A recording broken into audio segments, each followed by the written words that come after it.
Welcome to the FanDuel running back analysis for the NFL wildcard round. I'm Jason Gilbo, JGilbo11. With me is Justin Elick at BigItaly42, who took a look at running backs this week. And overall, for a four-game slate, you don't really anticipate running backs going to be all that great, but this mediocre outside of Bell at best.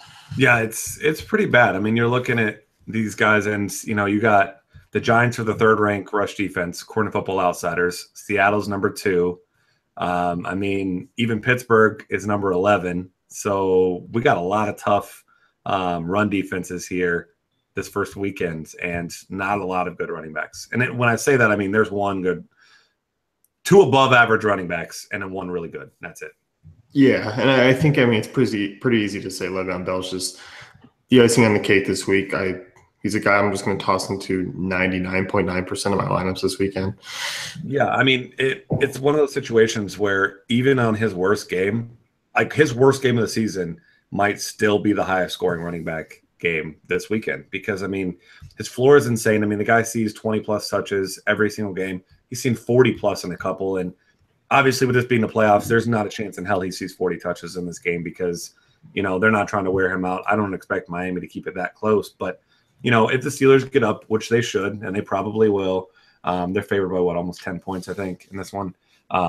Highest team total. You're not going to keep throwing the ball to Antonio Brown to ice the clock. I mean, it's the most simple play of all time. I mean, Le'Veon's going to see 20-plus carries. He's going to see a couple catches. He's almost certain to score at least one touchdown. I mean, it's just an obvious play, and if you're playing cash games, he should be the first guy you play. And honestly, if you're playing tournaments and you're only playing – 3 lineups, I don't see why he shouldn't be in all of them. And not only is he the best back of the weekend, he's in the best matchup of the weekend. Like, it just all adds he's the best play overall, honestly. Yeah. And I don't think it's even that close. Outside of Nick Novak, but yeah. Well, yeah, but let's pretend like FanDuel's not – God, I hate that kicker nonsense still. Whatever. Sorry, Denny. Sorry. Yeah, but kickers are not people. They're not. I would need to buy a shirt that says kickers are not people and then just send him a picture of it because it's, especially as a Cincinnati fan, they're all crap. But you're right, though. Nick Novak might be the best, like, points per dollar. He's like last week's D'Angelo Williams. Hey, it's 4,500 indoors. Yeah. This team will move the ball, but they're not going to score. If they're smart, they'll just attempt a couple 70-yarders because they're like, screw it, we're not gonna get first downs. I'm down for that. So easily. Quick thing, like Nick Novak over under 12 points. It's got to be over. Yeah, got to be over. So. I'm all I can think this whole time when we're talking Nick Novak is 15 points. He's gonna get 15 points. 15 points. Yeah. I'm not saying that's the over under. Like he's just gonna get 15. Yeah, but I mean, staying in that same game, we'll talk about Houston back here. Lamar Miller, who's been banged up, but I think in terms of a second option, which obviously you're going to need a second option, Lamar Miller is probably the best bet, and he's at a price tag where the risk is fairly low, I think. Yeah. I mean, he's really the only other guy. We were talking about it a couple minutes ago. He's really the only other guy other than Bell that you even feel like remotely comfortable about. I mean, Brock Osweiler is going to be the quarterback again, not because he earned it, but because he's the only other guy there. Maybe because he's the biggest and no one wants to fight him. I don't know. Tom Savage is hurt now. Obviously, like he's not healthy. There's no other option, which is just horrible. The fact that, Brock Osweiler is making more money than most quarterbacks in the NFL, and he's horrible. And he's not going to get better this week. So Houston has to know by now when you're by default putting back the guy that you gave $80 million to into the lineup only because you have no other options, you have to realize that Lamar Miller was the acquisition that got them, I guess the defense has been good, but he's the only other option in the offense that's been decent. And you notice that when they've been having success, it's because Lamar Miller's touching the ball. And, 2 straight games with at least 20 carries. Obviously, last weekend, only about 3 yards per carry against Jacksonville or a couple weeks ago. But, the interesting thing about it is that, he should be back finally. They finally were getting him, 20-plus touches in his last 2 games. Hasn't played since, the 18th, I guess. But he's supposed to be completely healthy, should see 20 carries. If they want any chance to win this game, he's going to touch the ball 20 times because we've seen this Alfred Blue situation before. It's horrible. And they have 0 chance to win if Lamar Miller isn't heavily involved in this game. It's not going to happen. Yeah, and I mean, in terms of the next best matchup, Oakland, middle of the road. Miller also works a little bit in the passing game, which helps his floor a bit. And we'll kind of jump back up a price tier. Jay, it's not a good spot for him because I just think overall the game plan and game flow is probably going to just possibly take things out for him.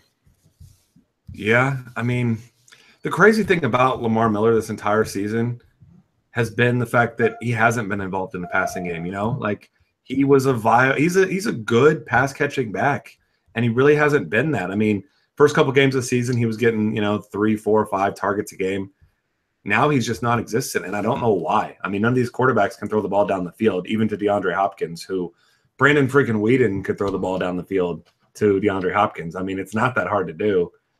I don't understand why they don't at least give him a chance. I mean, he's a hell of a playmaker. Just get him the ball and let him go to work because I mean, there's no other consistency in this offense. I mean, if they're smart, you run him into the ground. You get him 25, 30 touches in this game, 5, 6 catches out of the backfield. And, I mean, you've got a legitimate shot to win this game with that defense behind you. Yeah, I think so. And I mean, for me, in terms of how I'm approaching this weekend, for me, Houston, I'm looking at Nick Novak, their defense, and Lamar Miller, and moving on. That's it. Yeah. And I mean, on a 4-game slate, normally we'd be like, well, maybe DeAndre Hopkins, it's not a bad matchup for him, but the quarterback play is just so bad that I'm not even I'll be fine being wrong about him and not playing him this week. I just don't. They've had ample opportunity to get him involved, and it just hasn't happened. So it sucks for him, but I'm not even considering him. Yeah, if it hasn't taken 17 weeks to get him going, then I don't know what will. And I still don't think it's his fault. It's a crazy thing. Like he's gotten it done with bad quarterbacks and Brian Hoyer before. So yeah. JJ 8,300. A pivots that I know you don't feel strongly about, but I'll let you kind of dive into him. I mean, I'll being completely honest here. I think he's a bad play this week. Like I do think he's a bad play, and I know I wrote him up, but I wrote him up because there's just no options. There's really it's Le'Veon Bell, then it's Lamar Miller, and then it's this guy we'll get to next, and nobody else I really even remotely like. I mean, even Thomas Rawls, you wish you could like him because if he was playing like he was last year, then that'd be great. But I mean, against the worst rush defense in the league last week, 8 for 14. Like, sure, he got a touchdown. The week before, 8 for 8, 21 for 34. Like, he has been horrible the past couple weeks. Detroit's run defense is actually much improved in the second half of the season. As crazy as it is to say, I want no part of the Seattle running game in a playoff game, which is insane because that's usually their strength in the playoffs and in big games. But I just want nothing to do with it. So, by default, Jay Ajayi is the play that you consider. And he had a huge game against the Steelers, but obviously Tannehill was there. The offensive line wasn't all crushed with injuries. So really the only way that he has value is if this game remains close. Vegas says it won't. I don't think it will. I hope it does. But, if this game they get down 14, 17, 21 points in this one, they don't throw him the ball. I mean, he's non-existent in the passing game. So I think if this game gets out of hand like Vegas thinks it will, he's a completely worthless play. So if you're playing him, if you think the Dolphins keep it close, he's a good play. If you don't think they keep it close, there's really no reason to even consider him. Yeah, I think so. Game flow is just going to hinder his opportunity a little bit too much for me. If this game was in Miami somehow, then maybe, but it's not. So, yeah. Value back though. I mean, Zach Zenner, you're making a push, a kind of you're a petition for a new nickname for him. Yeah. I mean, ZZ Top, right? What else? What other thing in the world has 2 Z's? Nothing, right? Zach Zenner, that's it. Zach Zenner and ZZ Top. You know what I mean?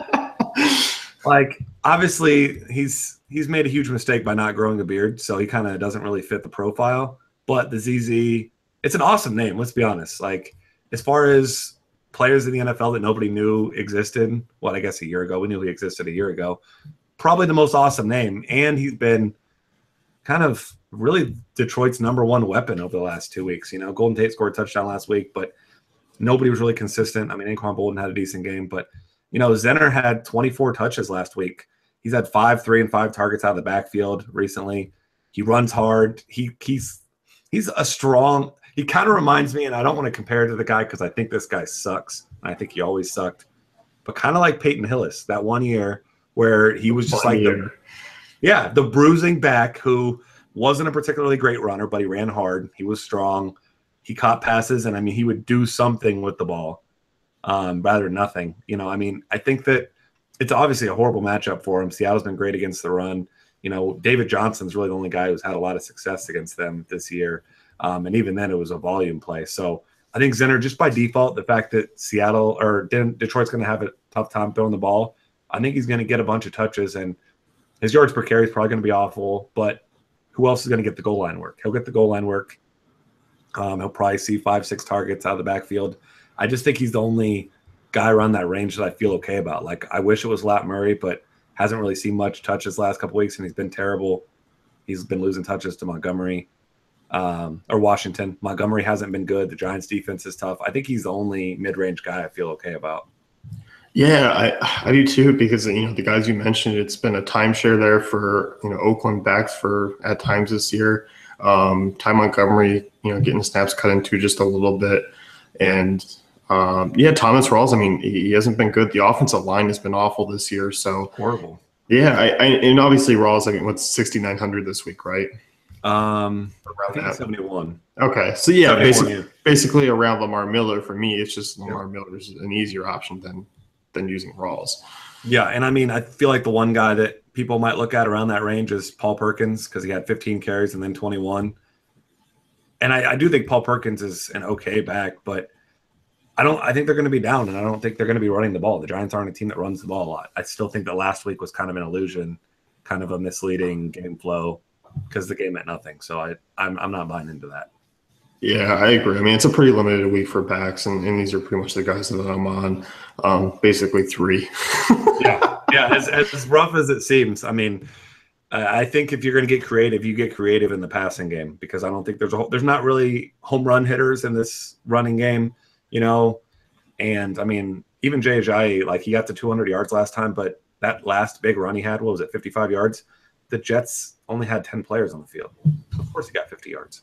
And we don't even have like a good like PPR back. Like, we don't even have a good receiving back. That's the thing. Yeah, and maybe this will be the one time that Ajayi sees looks out of the backfield, but I'm not going to bank on like his workload and his role in the offense changing 18 weeks into the season. And especially at that price. That's another thing. Yeah, the price I'm is not still willing high. to take that risk. Maybe I'll take one risk, hoping the Steelers lose, but or maybe he watches it pod. Yeah. No, I will gladly be wrong on him. I think he's a bad play unless you think the Dolphins are going to win, in which case there's a very small portion. They're not going to win. No, they're not. If you want to check out Justin's article, you can head on over to DaveFantasyCafe.com. And if you want to check out the rest of our wild card round content, you can go to that same place. So we'll catch you guys next week.